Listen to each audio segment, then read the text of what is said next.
going to give our power rankings on Wednesday afternoon for the SEC. And we'll see where LSU shows up. I want to break it into fours. So we'll go 4, 4, and then the last 6 in the bottom. But we want to break it into some tiers here. So the top 4 for me, I've got number 1. Surprise, surprise, I do have Alabama. I'm still high on Georgia. I'm still very high on Georgia. I talked about them last week. I said, I thought that they could win the league. And I'm not totally backing off that. But to this point in the season, I'm going to go with Alabama, number 1. I've got Georgia at number 2. I thought the Bulldog defense was unbelievable on Saturday. I mean, to get after Clemson the way that they did, to make DJ Uiagalelei so uncomfortable as they did, to shut down the run like they did, Clemson could not move the football. And it was because of that defensive front that was so good for Georgia in an era where you're supposed to score 50 to win big games, to win with 0 offensive points. Well, 3 offensive points, but 0 by the actual offense. It's really impressive. I've got them at number 2. I've got A&M at number 3. I think that King's got to cut down on the 3 picks, but that's a pretty well-oiled machine right now. The defense is good, and there's some talent on offense. We'll see. They play an out-of-conference game that matters this weekend against Colorado, but I've got A&M at 3. And then in the number 4 slot, I thought it was pretty impressive on Monday. I'm going to go with Ole Miss in the 4 slot. That offense is fast, it is potent, it is big play prone, and the defense was pretty good against Louisville. I mean, Louisville is not East Tennessee State. They're they have real players, and Ole Miss put the clamps on them for over a half. So my top 4: Bama, Georgia, A&M, Ole Miss. All right, mine's similar. First 2 aren't going to shock you. Bama, number 1. I think going into that game, I wanted to see how Bryce Young responded in a big national televised game, first college football game, and he did not disappoint at all. He showed what everyone thought, why he was one of the more highly recruited players in this country. Georgia, that defense, man, that's no shocker. I didn't think they'd be that good, but it's as advertised. That defense is going to be really good. Their teams are going to really struggle to score points on that Georgia defense. And then 3, I went with Florida.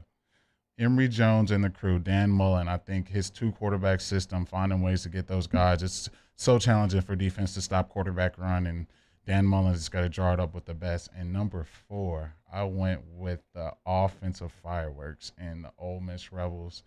Lane Kiffin and Matt Corral, man. I think that offense they're going to hang 50 on a lot of people this year, so they're going to be exciting to watch. One of the developments of opening weekend was Anthony Richardson and his play for Florida out of the backup quarterback spot, making huge plays with his legs, and really like there's going to be a package for him. He's going to play. This is not going to be Emory Jones' show from start to finish. They're going to get Richardson the ball.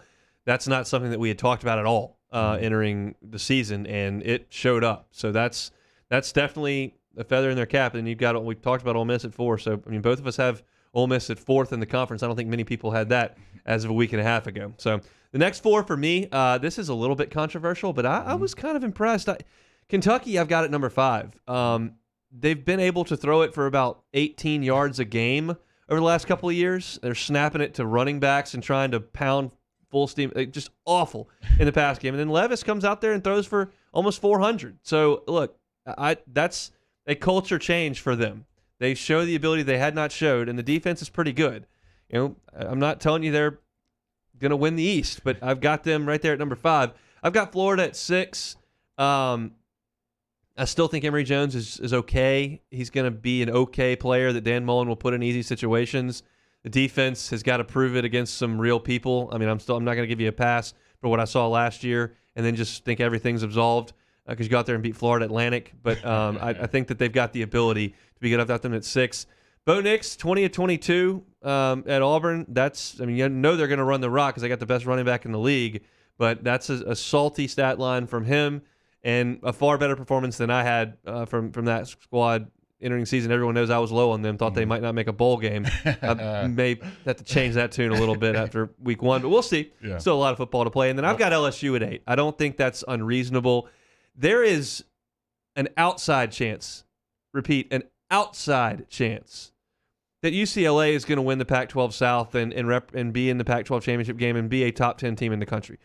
An outside chance. But that possibility exists. LSU has players, and I think will improve as the season goes on. I don't think it's unreasonable to put them in the 8 spot. So from 5 to 8, I've got Kentucky 5, Florida 6, Auburn 7, LSU in the 8 hole. Yeah, I got similar but a little different. Number 5, I got A&M. My question for concern going into the season was their quarterback play. Haynes King didn't take care of the football. If he plays like that for the rest of the year, they're going to lose a couple more games than people think. Got to take care of the football. He can use his leg. He's an extreme athlete. He's tremendous with his feet in the read option, but they're going to have to take care of the football. Number 6, Auburn.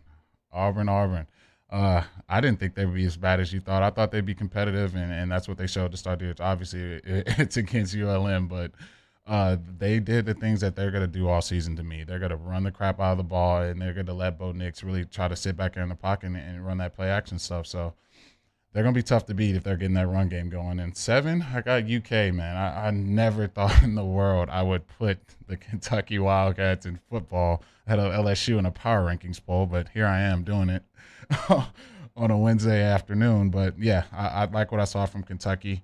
Their running game, like you said, Chris Rodriguez, if he plays like that all year, Kentucky's going to be tough to beat, man. So I got Kentucky 7, and then 8, I got LSU.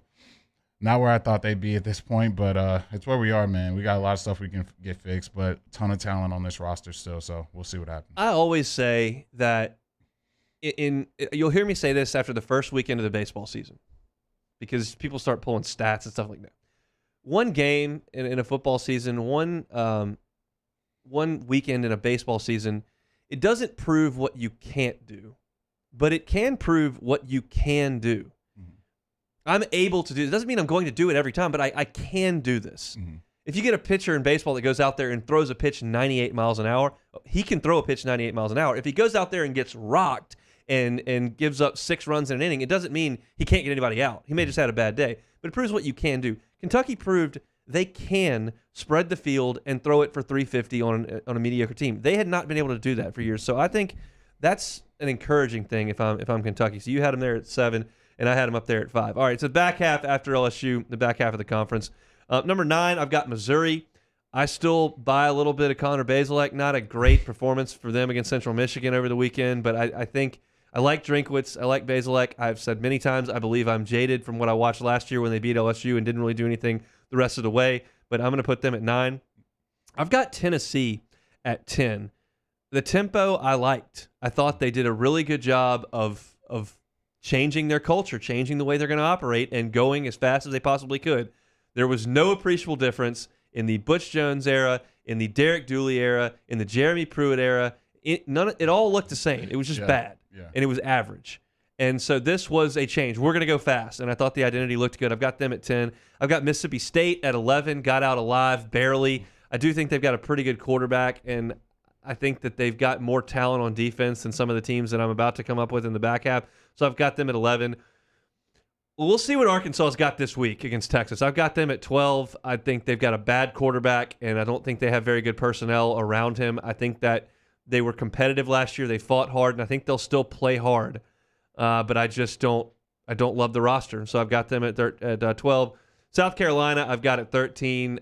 They've still got a coach playing quarterback, and I don't think they have very much talent. I think it's going to be a really rough year, obviously. And then we can go ahead and drop the anchor in bold, literally on Vanderbilt right here at 14. They will not be moving for the rest of the season from my 14 spot. You throw up a 3-point effort against East Tennessee State, you get cement bricks on your feet at the 14 spot, and that's what Vanderbilt's got. Wait, does Vanderbilt have a pulse? I don't think so. They have nothing. They have just an embarrassment of a football team.